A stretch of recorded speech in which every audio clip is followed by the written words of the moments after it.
अस्सलाम वालेकुम जी, मैं हूं मोहम्मद बिलाल रफ़ीक और आप देख रहे हैं ओपिनियन HD। आज मुख्तलिफ़ ख़बरें डिस्कस करूंगा। बड़ी ब्रेकिंग न्यूज़ ये है कि आज़ाद जम्मू कश्मीर इलेक्शन कमीशन ने जो KPK के वज़ीर आला हैं अली अमीन गंडापुर, उन्हें 28 अगस्त को असालतन तलब कर लिया है। अब आप ये सोच रहे होंगे कि वज़ीर आला KPK के हैं और उन्हें आज़ाद जम्मू कश्मीर में क्यों तलब किया इलेक्शन कमीशन ने। तो मामला ये है कि आज़ाद जम्मू कश्मीर के जो इंतखाबात हुए थे 2021 में, तो उसके लिए जब यूँ ही इंतखाबात होते हैं तब एक ज़ाब्ता अखलाक जारी किया जाता है इलेक्शन कमीशन की तरफ से। तो उसकी खिलाफ वर्जी करने पर सज़ा भी जो आज़ाद जम्मू कश्मीर का इलेक्शन एक्ट है उसमें तजवीज़ होती है।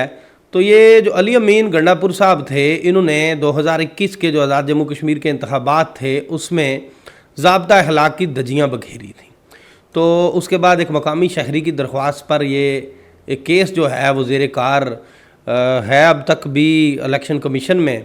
तो आपको याद होगा कि जो ही नामज़द हुए थे अली अमीन गंडापुर वज़ारत आला के लिए KPK की, तो इलेक्शन कमीशन आज़ाद कश्मीर की तरफ से उनके वारंट गिरफ़्तारी मंजर आम पे आए थे। जो डेरा इस्माइल ख़ान जो उनका आबाई इलाका है, वहाँ के डिप्टी कमिश्नर को भिजवाए गए थे। तो बड़ा शोर उठा था मीडिया पर कि ये वज़ीर आला हैं जो इनकी गिरफ़्तारी के वारंट आज़ाद जम्मू कश्मीर में जारी हो गए। तो उसके बाद ये होता है कि वज़ीर आला की तरफ से ज़मानतनामा जो है वो बज़रिया डिप्टी कमिश्नर आज़ाद जम्मू कश्मीर इलेक्शन कमीशन को भिजवा दिया जाता है, चूँकि वो काबिल ज़मानत वारंट जारी हुए थे उस वक्त। तो अभी भी वो केस ज़ेर कार है ज़ाब्ता अखलाक की खिलाफ वर्जी के हवाले से। तो उस केस में मेरी इतला ये है कि उनके वकील जो हैं वो भी इलेक्शन कमीशन में पेश हो रहे हैं। 28 अगस्त को इलेक्शन कमीशन ने इसालतन तलब कर लिया है। अब 28 अगस्त को उनको तलबी के हवाले से, उनकी जो तलबी है उस हवाले से जो डेरा इस्माइल ख़ान के डिप्टी कमिश्नर हैं उन्हें भी नोटिस भिजवा दिया गया और अली अमीन गंडापुर के जो वकील हैं उन्हें भी इन्फॉर्म कर दिया गया है कि जनाब अली अमीन गंडापुर साहब को इसालतन तलब किया जाए।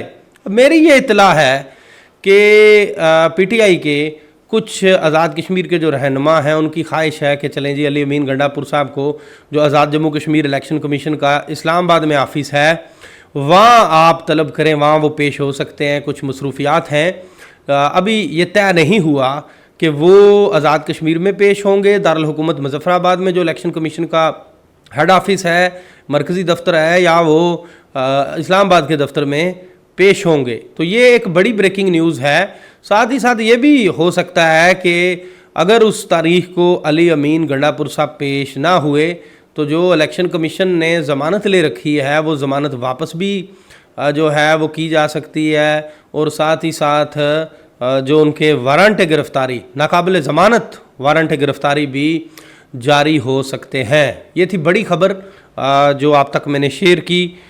इस वक्त तक ये ख़बर कहीं और नहीं है, आप इसी स्क्रीन पे देख रहे हैं। और 28 अगस्त बड़ी अहम है। 28 अगस्त को ही आज़ाद कश्मीर की मुख्तलिफ़ सियासी जमातों की रजिस्ट्रेशन के हवाले से उन पर उठने वाले जो एतराज़ात हैं उनकी भी हेयरिंग है इलेक्शन कमीशन में, जिनमें PTI सर फहरिस्त है। तो 28 अगस्त जो है वो पाकिस्तान तहरीक इंसाफ के लिए आज़ाद जम्मू कश्मीर इलेक्शन कमीशन में इंतहाई अहम है। अब दूसरी खबर आपको दूं कि पाकिस्तान के सियासी हालात आपके सामने हैं, साथ साथ इंटरनेट की सूरत हाल भी आपके सामने ही है कि वहाँ पे क्या हुआ। उस इंटरनेट के स्लो होने के बायस कितना नुकसान बर्दाश्त करना पड़ा उन लोगों को जो इंटरनेट के साथ जिनका रोज़गार वाबस्ता था, यानी डिजिटल जो ऐप्स पे जिनका रोज़गार चल रहा था। मुख्तलिफ़ अंदाज़े बताए जा रहे हैं कि इतना नुकसान हुआ था।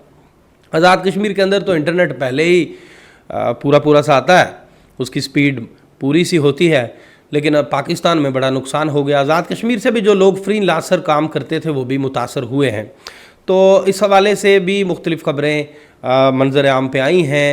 पाकिस्तान के अंदर चूँकि बड़े स्टेप उठाए जा रहे हैं, तो इस वक्त पाकिस्तान की सियासी और मजमूई तौर पर जो सूरत हाल है वो सबके सामने है कि वहाँ पे क्या क्या चल रहा है। लेकिन आज़ाद जम्मू एंड कश्मीर के अंदर इस वक्त अमन है और जो है वो रावी है जो वो चैन लिख रहा है।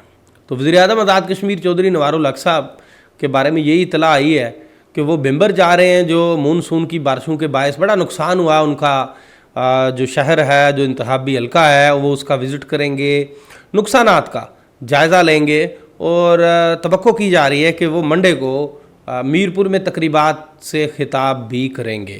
تو وزیر اعظم تو وفاقی دارالحکومت چھوڑ چکے ہیں جب میں آپ سے گفتگو کر رہا ہوں، مجھے یہی اطلاع آئی ہے، تو باقی سارے امن میں ہیں۔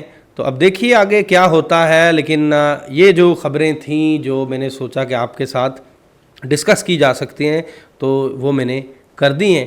اسی کے ساتھ مجھے نئے ولاگ تک دیجیے اجازت۔ اللہ حافظ۔ You are watching Opinion HD.